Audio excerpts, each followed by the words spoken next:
পাই, ICC থেকে আমরা $27 million পাই না। আইসিসি থেকে আমরা $20.4 মিলিয়ন পাই প্রতি বছর।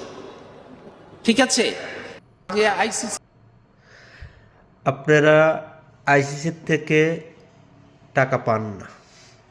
বাংলাদেশের ক্রিকেটার যারা আছে তারা বলতেছে আইসিসি সব কিছু বহন করে।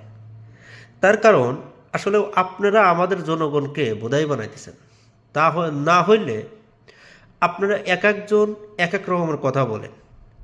একটা পরিচালকও দেখলাম না ঠিকমতো কথা বলতে। ক্রিকেটাররা এসে আপনাদের নামে দুর্নাম করে, আপনারা ক্রিকেটারদের নামে দুর্নাম করেন। এই হইছে আমাদের দেশের পরিস্থিতি। এই মুরব্বীর কথা যদি সত্য হয় তাহলে ক্রিকেটাররা মিথ্যা কথা বলতেছে, বাকি যারা পরিচালক আছে তারাও মিথ্যা কথা বলে গেছে।